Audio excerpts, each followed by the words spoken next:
Hello dear students, क्या करा रहे हैं भैया? आज हम करेंगे बच्चों हमारा बैंकिंग से रिलेटेड जितने भी क्वेश्चंस हैं आपके, जितने भी कॉन्सेप्ट्स हैं आपके, जितने भी डाउट्स हैं आपके, वो सब आज मैं आपको क्लियर कराऊंगा। इस वीडियो में पूरा बैंकिंग से रिलेटेड जितना भी डिस्कशन होना है वो होगा। अगर कोई टॉपिक पेंडिंग रहता है तो उसके लिए मैं सेपरेट वीडियो बना दूंगा। अगर ये ज़्यादा एग्जैजरेट होता है तो, वैसे लग तो नहीं रहा मुझे कि होगा, लेकिन क्रेडिट कंट्रोल वाला जो टॉपिक है उसके लिए शायद सेपरेट वीडियो बनानी पड़ेगी, क्योंकि समझ में नहीं आता बच्चों को अक्सर। तो अगर ये वीडियो ज़्यादा लंबी हो जाए तो मैं क्रॉप करके फिर वो सेपरेट वीडियो बना के आपको दे दूंगा, या फिर इसी वीडियो में कंक्लूड करने की कोशिश करूंगा। ठीक है, तो चलिए शुरू करें आपका बैंकिंग, और आप अपना कॉन्सेप्ट बिल्कुल कंक्रीट करें।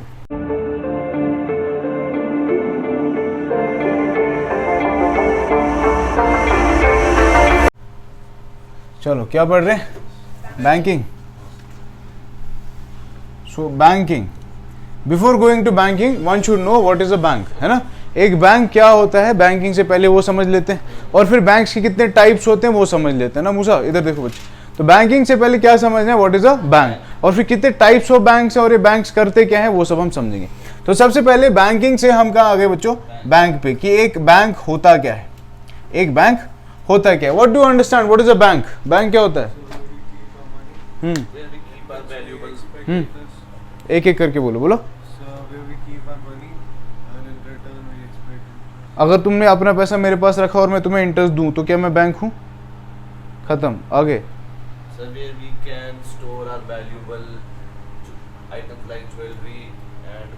मान लो तुमने विदुर के पास रख दिए दोनों चीजें, तो क्या ये बैंक है? मेरे लिए पर्सनल। अच्छा, व्हाट इज बैंक? जिसके पास हम अपना पैसा रखते हो जो हमें लोन। वेरी गुड, ठीक है। एनी इंस्टीट्यूशन लिखो, any institution which accepts deposits, या any financial institution which accepts deposits and lends money, any financial institution which accepts deposits and lends money। कोई भी ऐसा इंस्टीट्यूशन जो क्या करता है बच्चों, वो पैसा अपने पास रखता है और लोगों को पैसा देता है, that is termed as what? That is termed as a bank. अब ये बैंक क्या करता है? हमने बोला कि सर ये एक्सेप्ट करता है डिपॉजिट। पहली चीज मैंने ये बोला, देखो वर्ड टू वर्ड तुम लोग को समझाता हूं, फिर जब पूछता हूं अगले दिन बिल्कुल गुल। मैंने पहले बोला एक्सेप्ट डिपॉजिट्स, दूसरा मैंने क्या बोला? लेंड्स मनी, है ना, लेंड्स मनी। तो इन्हीं चीजों को लेके हमें समझना पड़ेगा। डिपॉजिट जब एक्सेप्ट करेगा तो किस तरीके से एक्सेप्ट करेगा? आपने 11th में बिजनेस स्टडीज में बैंकिंग पढ़ा, बिजनेस सर्विसेज था ना, उसमें बैंकिंग पढ़ा, फिर वहां आपने टाइप्स ऑफ अकाउंट्स पढ़ा। यहां पे भी वही चीज डिस्कस होनी है कि जब बैंक पैसा डिपॉजिट करता है अपने पास, जब पैसा डिपॉजिट करता है तो कितने तरीके से करता है। आपकी बुक में जो अकाउंट्स है मैं वो बता रहा हूं, इसके अलावा भी बहुत सारे अकाउंट्स होते हैं जो हमने 11th की बिजनेस स्टडीज में पढ़े। तो मेन जो अकाउंट्स होते हैं, पहला अकाउंट जो आपने सुना होगा वो है सेविंग्स अकाउंट। क्या है? सेविंग्स अकाउंट, सुना है? दूसरा बच्चा हमारा करंट अकाउंट। क्या है? Current account. और तीसरा है हमारा fixed deposit account, fixed deposit account. ये मेजर 3 अकाउंट होते हैं। इसके अलावा और भी अकाउंट्स होते हैं, आपने सुना होगा recurring deposit, joint account, student account, लेकिन ब्रॉडर क्लासिफिकेशन उनकी यही अकाउंट्स आते हैं। पहले मैंने क्या बोला? एक सेविंग अकाउंट। एक सेविंग अकाउंट क्या होता है सर, किसी को पता है? बैंक अकाउंट सबका होगा, है ना, तो क्या होता है सेविंग अकाउंट?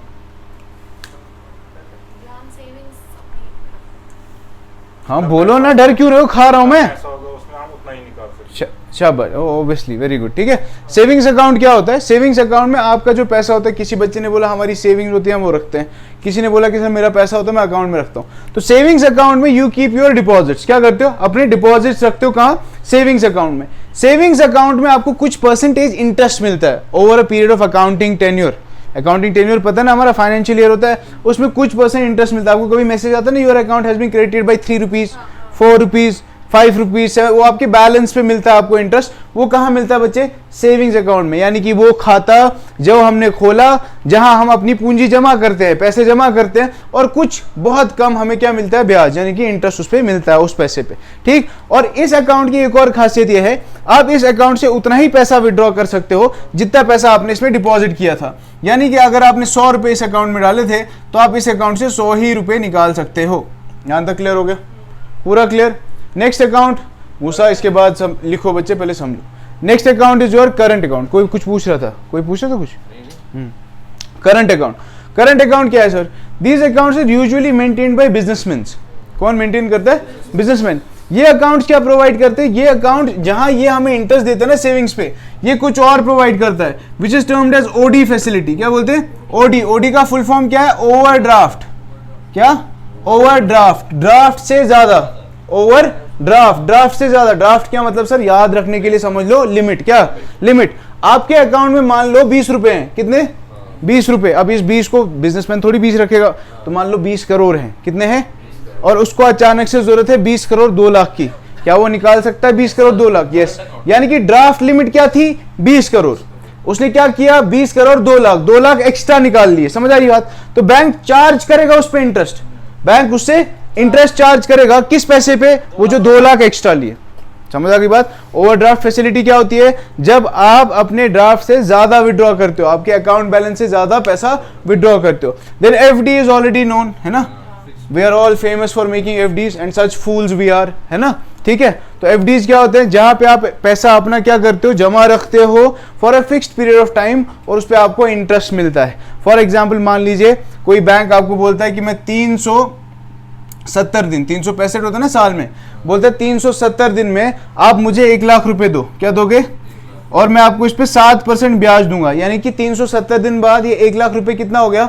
1,07,000। बात समझ आई? 1 लाख रुपए आपने डिपॉजिट किया आज की डेट में, 370 दिन बाद आपके अकाउंट में कितना पैसा होगा? 1,07,000। और अगर आपने वहीं पे रखा उसको, और मान लिख के चलते 7% फिक्स्ड रेट इंटरेस्ट है, तो अगले टाइम किस पे इंटरेस्ट लगेगा? 1,07,000 पे। ऐसे समझो कि 1,07,000 रुपए का फिर 7% इंटरेस्ट मिलेगा। अब यहाँ समझो मैं क्यों बोलता हूँ that such fools we are, मैं क्यों बार बार बोलता हूँ इन्वेस्टमेंट के बारे में। देखो 1 लाख रुपए पे 370 दिन बाद आपको कितना मिला बच्चों? 7,000 रुपए extra. You are happy, you are happy कि भाई मैंने 7,000 रुपए। अब ये चीज समझो, इकोनॉमी में इन्फ्लेशन है 6.80, करंट इन्फ्लेशन है ना 6. तो भाई 1 लाख में से अगर मेरे को 7,000 रुपए मिला एक्स्ट्रा, इन्फ्लेशन से एडजस्ट करो तो मैं कितना पैसा एक्स्ट्रा कमा रहा हूं? 0.20। 1 लाख का 0.20 आपका वैल्यू बढ़ा, बस। तो मैंने ये समझाने के लिए बोल रहा हूं कि भाई FD not necessarily it is good. अब कोई ऐसा इंसान होता है जिसकी जरूरत होती है, he wants to make FDs, उसको लगता है यार पैसा कहीं खर्च हो जाएगा, कोई चीज होगी, या वो सिक्योर रहना चाहता है कि कभी फॉर एग्जाम्पल कुछ हो गया या कहीं पे हो गया, तो एफडी रख दे रहा हूँ, पैसा वहां पे रहेगा और फिर मेरे पास आएगा। बात समझ आ रही है बच्चों? तो एफडीज में क्या होता है? Here the amount is kept for a fixed period of time and on maturity we receive the principal amount along with certain interest. Clear हो गया पूरा? ठीक है मूसा, कुछ पूछने बचे? किसी को कोई डाउट है यहाँ तक? उसके बाद लेंड्स मनी, ये तो हो गया एक्सेप्ट डिपॉजिट्स में। अब मैंने बोला बैंक क्या करता है? पैसा देता भी है ना? तो पैसा किस किस तरीके से देता है बच्चा? लोन्स। क्या देता है? और ये लोन अलग अलग तरीके के होते हैं, short term, medium term, long term. बात समझ आ रही है बच्चों? Short term loans, medium term loans, long term loans. Sir कैसे पता शॉर्ट टर्म कौन सा, मीडियम टर्म कौन सा, लॉन्ग टर्म कौन सा? Depending on the amount. For example मूसा, मैंने कहा मैंने बैंक से लिए बच्चे 50,000 रुपए, ये शॉर्ट टर्म है, लॉन्ग टर्म है, मीडियम टर्म है? मैंने 50,000 लिए बस। अब मुझे बताइए शॉर्ट टर्म है, मीडियम टर्म है, लॉन्ग टर्म है? Short term. वाई? कैपेसिटी क्या है? His question was correct. उसने काउंटर क्वेश्चन किया ना, सर कितने टाइम के लिए, विच इज वेरी करेक्ट। ठीक है, शॉर्ट टर्म लोन होते हैं जो विद इन 1 ईयर के टाइम में रिपेबल होते हैं, 1 साल के अंदर अंदर जो रिपेबल होंगे वो क्या होगा? Short term loans. Medium term loans क्या होंगे? जो 1 साल और 5 साल के बीच में रिपेबल होंगे, और उससे ज्यादा जो होंगे 5 से ज्यादा, they become long term loans. ठीक है बच्चा? उसके बाद आपके होते हैं कैश क्रेडिट्स। क्या होते हैं? Cash credits. कैश क्रेडिट पता है क्या होता है? कैश क्रेडिट, आपको कैश मिलता है क्रेडिट बेसिस पे। क्या मिलता है? कैश मिलता है क्रेडिट। ये भी लोन ही है, it is actually a type of loan. Mortgage रखते हो, या आपका जो होता है ना credit card, which it will come under this only. बात समझ आ रही है बच्चों?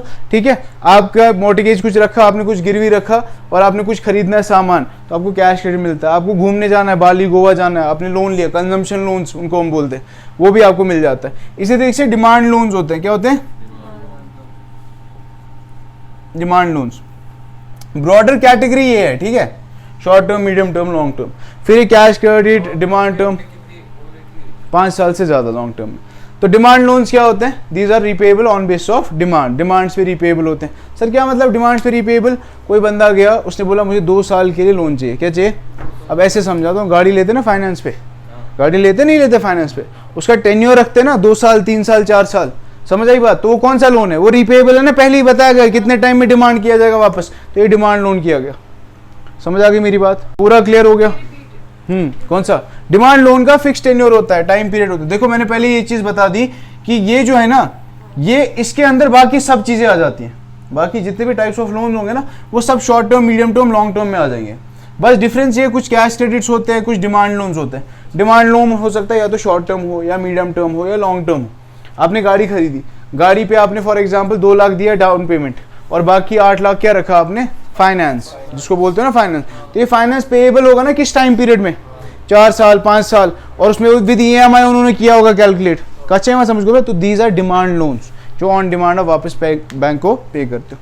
गोल्ड की चेन रख देंगे गिरवी किसी के पास, वो उसका अगर प्राइस बढ़ाएगा तो ऐसा हो सकता है? कौन बढ़ाएगा प्राइस? अगर हम शॉपकीपर को देंगे और हमें फिर अनऑर्गेनाइज सेक्टर में ऐसा होता है, ऑर्गेनाइज सेक्टर में ऐसा नहीं होगा, ठीक है? हाँ, अनऑर्गेनाइज में ऐसा हो सकता है, आपने किसी लाला को दे दिया, किसी साहूकार को दे दिया, होते थे ना मूवियों में, देखा वो करण अर्जुन की वो माँ ने रखा होता कुछ गिरवी, और फिर वो प्रॉपर्टी वो सब खाने लगते हैं प्रॉपर्टी। मेरी बात समझ आ रही हो? धीरे धीरे वो लगान भी बढ़ाते हैं, इंटरेस्ट वगैरह भी बढ़ाते हैं। तो अनऑर्गेनाइज सेक्टर वो होता है जिसका कोई रिकॉग्निशन नहीं है, कोई कंट्रोल नहीं कर रहा है, कोई चेक नहीं कर रहा है, ठीक है?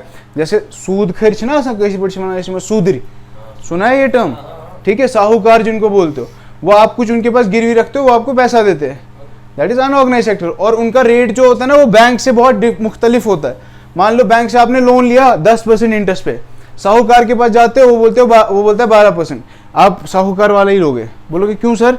बैंक तो 10% ले रहा है, लेकिन बैंक बोलता है प्रोसेसिंग फीस, ये डॉक्यूमेंट, वो डॉक्यूमेंट, इतना सरदर्द कौन लेगा यार, 2% तो देना है इसको, यही सोचते हैं ना लोग, यही सोचते हैं, और उस चक्कर में फिर अपना बहुत नुकसान करवा देते।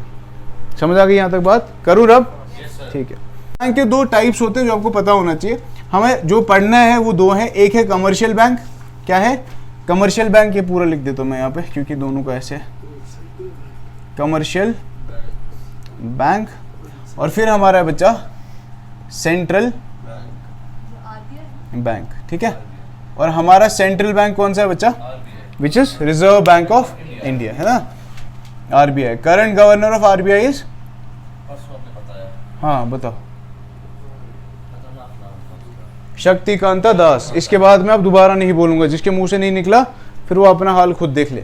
तो कमर्शियल बैंक होता है और एक सेंट्रल बैंक होता है। अपना सेंट्रल बैंक कौन सा है? RBI, reserve bank of India, and the current governor of RBI Shaktikanta Das. Her note पे नीचे देखोगे ना सिग्नेचर गवर्नर का, वो उन्हीं का मिलेगा आपको, ठीक है बच्चा? अब ये कमर्शियल बैंक्स के क्या फंक्शंस है, ठीक है?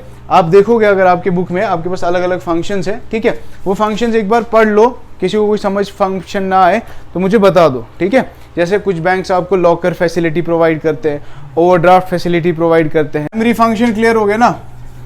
प्राइमरी फंक्शन क्लियर हो गया ना? डिपॉजिट्स एक्सेप्ट करना और पैसा देना, विदुर प्राइमरी फंक्शन क्लियर। अब सेकेंडरी फंक्शन में देखो क्या क्या है, क्या क्या है बोलो? पहले आपका क्या है? ओवरड्राफ्ट फैसिलिटी, एक discounting of bills of exchange, है ना? उसके बाद एजेंसी फंक्शंस अलग अलग तरीके के हैं। पहले वाला क्या है? Transfer of funds, collection and payment of various items, और purchase and sale of foreign exchange, purchase and sale of securities, और क्या है?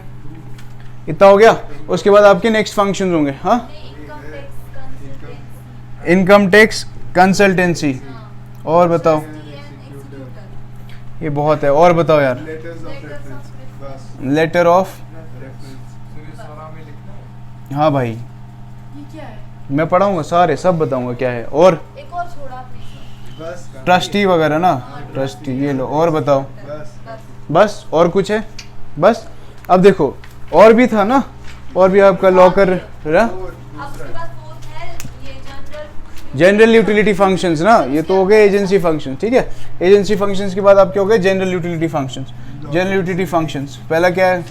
लॉकर फैसिलिटी, लॉकर फैसिलिटी, आपका नेक्स्ट हो गया बच्चों travellers cheque, letter of credit, travellers check.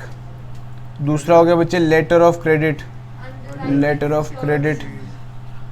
Next हो गया बच्चा अंडर राइटिंग सिक्योरिटीज और कलेक्शन ऑफ स्टैट्स। ठीक है, देखो सुने थे ये सारे, ये सब नहीं सुने आपने, कुछ भी नहीं सुना इसमें से। चलो मैं बता दूं, देखो मैं बता दूं। देखो पहले आपने प्राइमरी फंक्शंस कर लिया। प्राइमरी फंक्शन में क्या बोला भाई विदुर, प्राइमरी फंक्शन में क्या बोला, बार बार रिकैप करा दो फिर घर जाके फिर से भूल। ठीक है, शाबाश। Accepting deposit and lending money. Deposit कैसे एक्सेप्ट करते हैं, सेविंग्स अकाउंट में, करंट अकाउंट में और फिक्स डिपॉजिट अकाउंट में। उसके बाद लेंडिंग मनी, मनी कैसे लेंड करते हैं, या तो लोन लेते हैं, या तो डिमांड लोन्स होते हैं, या तो कैश क्रेडिट होते हैं। ठीक है, लोन्स तीन तरीके के होते हैं, शॉर्ट टर्म होता है, मीडियम टर्म होता है, लॉन्ग टर्म होता है। सेकेंडरी फंक्शंस बैंक क्या परफॉर्म करते हैं, अलग अलग होते हैं। पहला एजेंसी फंक्शन है और हमारा क्या जनरल यूटिलिटी फंक्शन है।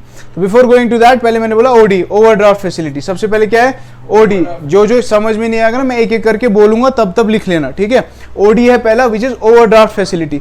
ओवरड्राफ्ट फैसिलिटी ऑलरेडी डिस्कस किया। कुछ बैंक्स क्या करते हैं, आपके अकाउंट्स में आपको ड्राफ्ट से ज्यादा पैसा निकालने देते हैं, तो बैंक क्या फैसिलिटी प्रोवाइड कर रहा है बच्चे, ओवरड्राफ्ट फैसिलिटी। नेक्स्ट मैंने बोला discounting of bill of exchange. Next क्या बोला, discounting of bill of exchange. देखो बिल ऑफ एक्सचेंज क्या होता है, इट्स अ प्रोमिसरी नोट। क्या है, प्रोमिसरी नोट। परसों बैंक जब बैंकिंग पढ़ा रहा था तब भी बोला था कि जो आपका नोट होता है वो भी प्रोमिसरी नोट ही होता है। और उसमें दिखाया था नोट के नीचे लिखा होता है आई प्रॉमिस टू पे द बेयरर। अगर 500 का नोट होगा तो लिखा होगा सम ऑफ 500, 20 का होगा तो सम ऑफ 20। अब ऐसे ही प्रोमिसरी नोट का मतलब क्या होता है, promissory note is a negotiable instruments act under की रिकॉग्नाइज इंस्ट्रूमेंट, जिसको हम यूज करते हैं फॉर सेल परचेज। सर ये इंग्लिश मत बोलो, सरल भाषा में बताओ।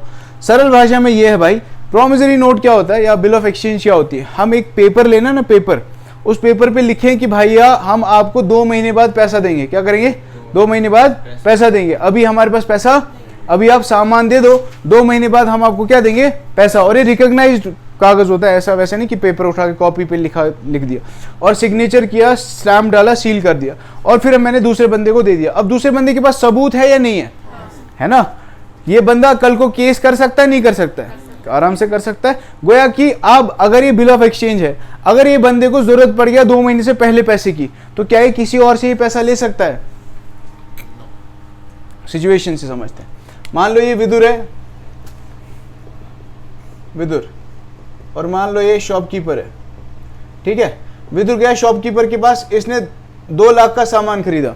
क्या किया, 2 लाख का सामान खरीदा। विदुर को कितना पे करना है, विदुर ने 1 लाख पे किया, कितना, और 1 लाख का दिया बिल ऑफ एक्सचेंज। क्या दिया, which is a promissory note, दिया कि मैं दूंगा 3 महीने बाद आपको पैसे, 3 महीने बाद पैसे दूंगा। तो दुकानदार ने बोला ठीक है। दुकानदार की अगले महीने बेटी बीमार हो गई, उसको अचानक से पैसा जरूरत पड़ गया। क्या हो गया, पैसा जरूरत पड़ गया। ठीक है, पैसा जरूरत पड़ने पे क्या वो पैसा कहीं और से ले सकता है, उसको तो विदुर से लेना था ना, तो क्या वो कहीं और से ले सकता है। अब ये समझो, मैंने अभी आपको क्या बताया, it is a recognised instrument as per law. जो प्रोमिसरी नोट होता है, बिल ऑफ एक्सचेंज होता है, it is a recognised instrument as per law. That means अगर कोई चीज कानून रिकॉग्नाइज कर रही है, बैंक को भी तो कानून रिकॉग्नाइज कर रहा है, तो ये प्रोमिसरी नोट उठा के जा सकता है बैंक के पास, और फिर बैंक लेगा विदुर से, बैंक के पास जा सकता है। करेक्ट, बैंक के पास जा सकता है कि भैया ये प्रोमिसरी नोट 1 लाख रुपए का, प्लीज मुझे 1 लाख रुपए दे दो, आप विदुर से ले लेना 2 महीने बाद। कर सकता है ना। सर बैंक बेवकूफ है क्या, वो पूरा 1 लाख रुपए दे देगा। बैंक क्या करेगा, कुछ चार्जेस काटेगा, जिसको हम बोलते हैं डिस्काउंटिंग चार्जेस। क्या बोलते हैं, टर्म समझो पूरी जो बोल रहा हूँ, क्या बोलते हैं, डिस्काउंटिंग चार्जेस। बैंक बोलेगा भैया ठीक है, 1 लाख रुपए नहीं 98 दे रहे हैं, 2000 रुपए हम डिस्काउंटिंग चार्जेस दे रहे हैं। क्या ले रहे हैं, 2000 रुपए डिस्काउंटिंग चार्जेस। क्या बोला, discounting of bill of exchange. Bill of exchange हुआ ना डिस्काउंट, समझ आ गई बात। ठीक है, उससे पूरा 1 लाख भी लेगा बैंक, विदुर से पूरा 1 लाख लेगा। तो बैंक कैसे कमाता है, अभी तो सिखाऊंगा, और बैंक कैसे और कमाएगा। बैंक तो चोर है फिर। ऐसी बातें नहीं बोलते इतना ओपनली। हाँ वही है, चलो आगे नेक्स्ट। उसके बाद ट्रांसफर ऑफ फंड्स। ठीक है, you have different modes of transfer of funds. 11th में बीएसटी में पढ़ा, नेफ्ट पढ़ा, आरटीजीएस पढ़ा, आईएमपीएस पढ़ा है ना। जो पैसा ट्रांसफर करते हैं भाई, गूगल पे, एम पे, फोन पे, ये जितने भी पे हैं आपके, भारत पे, आप पैसा ट्रांसफर कर रहे हो ना बच्चा, पैसा ट्रांसफर कर रहे हो ना, transfer of fund.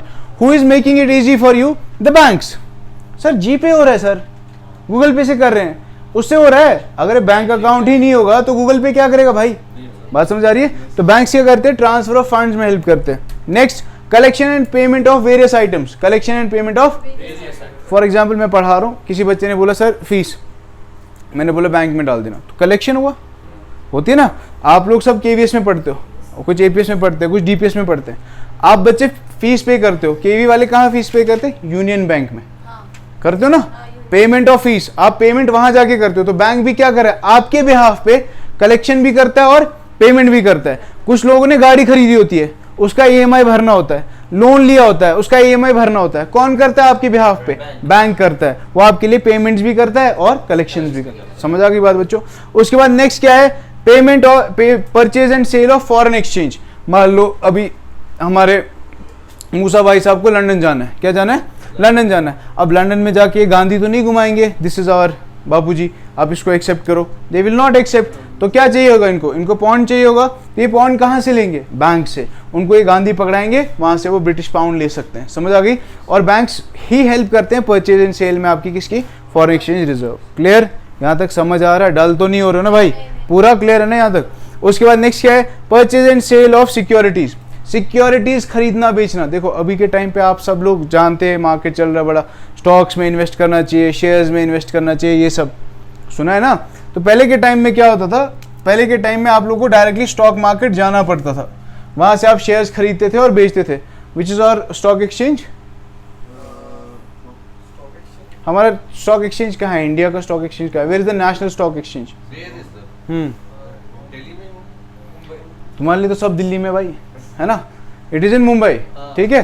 National Stock exchange is in Mumbai, ठीक है, या जिसको आप बॉम्बे स्टॉक एक्सचेंज भी बोलते हो, ठीक। तो लोग वहां जाते हैं शेयर्स खरीदने और बेचने के लिए। लेकिन आज के टाइम पे आप घर बैठ के शेयर्स खरीदते हो, करते हो नहीं करते हो, ठीक है विदुर, करते हो नहीं करते हो, कैसे करते हो, थ्रू एन अकाउंट, किसके थ्रू, एक अकाउंट के थ्रू, जिसका नाम मैं बताता हूँ आपको, और ये आपको याद रखना पड़ेगा अभी से। जिस अकाउंट के थ्रू आप ये ट्रेडिंग करते हो, स्टॉक्स खरीदते हो, शेयर्स खरीदते हो, it is termed as demat account. क्या बोला, the full form is dematerialised account. क्या है फुल फॉर्म, डीमटीरियलाइज्ड अकाउंट। देखो अगर मैं शेयर खरीदता हूँ, क्या खरीदता हूँ, तो शेयर क्या होता है, कागज ही होता है ना, जिसपे एक्नॉलेजमेंट होता है कि फला बंदे ने इतने शेयर्स खरीदे इस कंपनी के। अब ये कागज स्टोर करने ना मेरे को, घर पे जाके जमा रखने। अब सर अभी तो डिजिटाइजेशन का जमाना है, तो डीमैट अकाउंट क्या करेगा, डीमैट अकाउंट उन्हीं शेयर्स को मेरे पास रखेगा मेरे अकाउंट में, किस फॉर्म में, डिजिटल फॉर्म में। किस फॉर्म में, बट डिजी लॉकर कुछ और होता है भाई, ठीक है। इधर सुनो, अब इधर सुनो, हाँ वो डिजिटल फॉर्म में रख रहा है, वो जो बोल रहा है ना, वो ही इज समवेयर क्लोज, ठीक है। ये कह रहा है कि जैसे आपका आधार कार्ड है, आपको ऐसे हार्ड कॉपी लेके घूमना पड़ता है, आप उसको फोन में रख सकते हो आराम से। एक डिजी लॉकर ऐप है हमारा, गवर्नमेंट रिकॉग्नाइज, आप उसमें रख सकते हो। सर मेरे शेयर्स पहले जमाने में मेरे को पेपर चाहिए होता था, रखना पड़ता था सूटकेस में जमा करके, क्या अभी भी ऐसा है, नहीं। अभी आपके शेयर्स डायरेक्टली कहाँ जा रहे हैं, आपके अकाउंट में, जब आप खरीद रहे हो। किस फॉर्म में, डिजिटल फॉर्म में। किसमें, डिजिटल फॉर्म में। किस अकाउंट में जाते हैं, demat account, which is dematerialised account. उस अकाउंट को क्या बोलते हैं, डीमटीरियलाइज्ड अकाउंट। और इसी अकाउंट से आप अपने शेयर्स खरीदते हो, बेचते हो। लेकिन ये अकाउंट होता कहाँ है सर, तो बैंक में होता है। That is how you do purchase and sale of security. समझ आ गई बात। इसमें बहुत सारे दलाल, पार्डन माय लैंग्वेज, बहुत सारे ब्रोकर्स आपकी हेल्प करते हैं। जैसे आपका एंजल वन है, जैसे आपका जीरोदा है, जैसे आपका ग्रो है, ये सब ब्रोकर्स हैं। एडवर्टाइजमेंट सुनते हैं ना, ग्रो के साथ क्या कर रहा है इंडिया, ग्रो कर रहा है इंडिया, सुना है ना, एंजल वन, ये सब सुनते हो ना, ठीक। ये क्या है, दे आर ऑल ब्रोकर्स। क्या है, सब ब्रोकर हैं, ठीक है।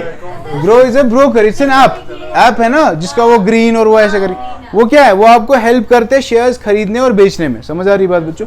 उसके बाद नेक्स्ट आपका क्या है, इनकम टैक्स कंसल्टेंसी। बैंक्स आपको ऑल्सो, दे ऑल्सो प्रोवाइड, जैसे फॉर एग्जांपल टीडीएस आपने सुना होगा, टैक्स डिडक्शन एट सोर्स, ठीक है, कंसल्टेंसी, ठीक है।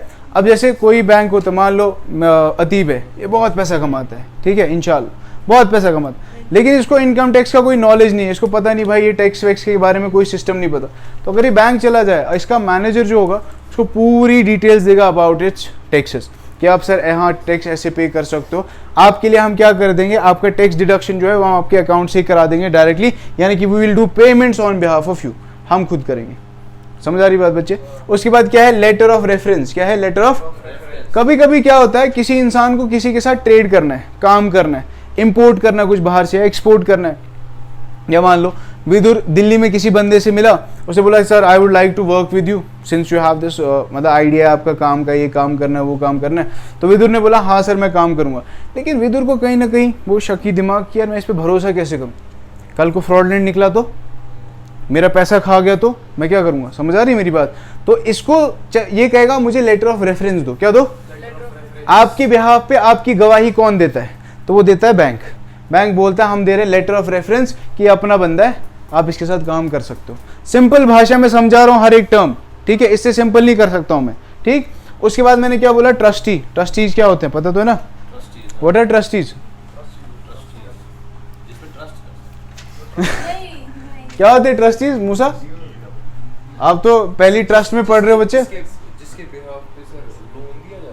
आप ट्रस्ट में ही पढ़ रहे हो ना, डीपीएस इज अ ट्रस्ट, है ना। तो व्हाट आर ट्रस्टीज कल बताओगे मुझे, व्हाट आर ट्रस्टीज। ट्रस्टीज क्या होते हैं ये आप मुझे कल बताएंगे, ठीक है। चलिए नेक्स्ट हमारा है जनरल यूटिलिटी फंक्शन। सबसे पहले लॉकर फैसिलिटी। क्या है? Locker, locker, GUF, general utility facility लिखो। नहीं नहीं ये सेकंड ये है, इसके अंदर फंक्शंस है। जैसे यहाँ था ना एजेंसी फंक्शन, एजेंसी फंक्शंस के अंदर ये सब थे। अब जनरल यूटिलिटी फंक्शन इसके अंदर ये सब है। तो जनरल यूटिलिटी फंक्शन जो है उसके अंडर सबसे पहले मैंने आपको क्या बोला बच्चे, लॉकर फैसिलिटी। ये तो बहुत देखा होगा तुमने, मूवीज वूवीज तो बहुत देखते हो, है ना। तो लॉकर फैसिलिटी क्या होता है? लॉकर होता है बैंक में, उसकी एक चाबी होती है ओनर के पास, एक चाबी होती है बैंक के पास, और वो दोनों ही चाबियां चाहिए होती है वाइल ओपनिंग दैट लॉकर। एक चाबी से कभी भी लॉकर नहीं खुलता। ये लॉकर में आपके इंपॉर्टेंट डॉक्यूमेंट्स, आपकी किडनियाँ, आपके बाकी जितने भी चीज़ें, मतलब जितने जो इंपॉर्टेंट डॉक्यूमेंट्स होते हैं, किसी के घर के कागज़ होते हैं। कोई लोग literally they keep their belongings to someone special. For example कोई अपने समवन ही लव्ड, उसके फादर की, अपने ग्रैंडफादर की, या कुछ भी, वो सब डिटेल जो होती है ना, जो ये डर लगता है कि ये खो ना जाए, या कभी ऊपर वाला ना करे घर पे आग लग जाए तो ये डिस्ट्रॉय हो सकती है, चोरी हो जाए ये डिस्ट्रॉय हो सकती है। तो वो कहाँ रखते हैं? वो बैंक में रखते हैं। कहाँ पे? लॉकर में। सर ये लॉकर के बैंक ऐसे दे रहे हैं, बैंक खुशी हो के लॉकर हम भी रखेंगे सर, लॉकर हम भी थोड़ा शेखी मारेंगे, इसके लिए लॉकर रेंट देनी पड़ती, ठीक है। बैंक इसका चार्ज करता है लॉकर फैसिलिटी देने का, कुछ भी मुफ्त में नहीं है, ठीक है। उसके बाद क्या है बच्चा? Travellers cheque. ये पहले इशू होता था, अब नहीं होता, लेकिन पता होना चाहिए व्हाट इज ट्रैवलर्स चेक। मान लो फॉर एग्जाम्पल विदुर को ट्रैवल करना है and Vidur has a budget of 2 CR। क्या है? 2 CR। आज क्यों नहीं होता? अब रीजन भी पता है तुम लोग को। Why is traveler's check not used today? Because it is digitization time. आज ना डिजिटल टाइम है ना, तो आज जरूरत नहीं अकाउंट में, जहां पे इसको पे कर रहा होगा कर सकता है। लेकिन earlier what used to happen was कि इसको 2 CR चाहिए था, और तब के नोट तुम्हें पता है किस किस साइज के होते थे, और 2 करोड़ की पेटी लेके थोड़ी जाएगा। फिल्मों में देखा होगा तुमने, फला बंदे की पेटी में कैश होता था, ठीक है, होती थी ना डील्स, कैश ऐसे दिया जाता, ठीक है। तो उसकी जगह होता था ट्रैवलर्स चेक, एक चेक जो 2 करोड़ का वैल्यू होता था उस पेपर का, उस पेपर का value 2 crore. That is a traveler's check. Someone used to travel with a check having the said amount. वो छोटे छोटे भी बनवा सकता है। इसमें विदुर का डाउट होता है सर 2 करोड़ का एक ही चेक दिया, मैं क्या करूंगा? विदुर डाउट है नहीं कि भाई 2 करोड़ का अगर एक ही चेक दिया तो मैं पेमेंट कहाँ करूंगा इसकी? समझ आए बात? अब अगर ये ऐसे कर ले, छोटे छोटे हिस्से के करवा ले चेक्स, 1-1 लाख के, 10-10 लाख के, सर तब भी तो, लेकिन भाई जो चोरी करेगा उसको समझ में तो बोलेगा पेपर है, it is just a paper, ठीक है। गांधी तो बना नहीं ना उस पे, कागज है बस, ठीक है। चले अब नहीं होती ना, तो वो अब वो निजाम, उसके लिए आपको स्पाई बनना पड़ेगा उस तरीके का, ठीक है बच्चा। अब नहीं होता, it used to be earlier, ठीक है। Next is letter of credit. ये आप लोगों ने पढ़ा है 11th में। कब? किस चैप्टर में पता है? International trade. इंटरनेशनल ट्रेड के टाइम पे मैंने लेटर ऑफ क्रेडिट पढ़ाया था। लेटर ऑफ क्रेडिट क्या होता है? To check the credit worthiness of the other person. क्या? Credit worthiness of the other person. जब आप इंपोर्ट एक्सपोर्ट करते हो ना, इंपोर्ट एक्सपोर्ट का जब बिजनेस होता है ना, अब मान लो मैं सामान भेज रहा हूँ बाहर, क्या कर रहा हूँ? सामान भेज रहा हूँ बाहर, सामने वाले ने बोला कि मैं पेमेंट फॉरवर्ड पेमेंट करूंगा। क्या करूंगा? यानी कि माल मेरे पास आने के बाद आपको 2 दिन, 4 दिन, हफ्ता, इसके बाद पेमेंट करूंगा। अब मैं बंदे को जानता नहीं हूं, मैं बंदे को जानता नहीं हूं, तो मुझे कैसे पता कि ये पैसा देगा या नहीं देगा? ये तो माल पहुंचने के बाद फरार भी हो सकता है। तो मुझे LOC देता है। क्या देता है? लेटर ऑफ क्रेडिट, जो उसके लिए उसका बैंक लिखता है कि इसकी क्रेडिट वर्दीनेस की हम गवाही देते हैं। अगर इसने पैसा नहीं दिया तो हम छाती पीट के बोल रहे हैं हम आपको पैसा दे देंगे।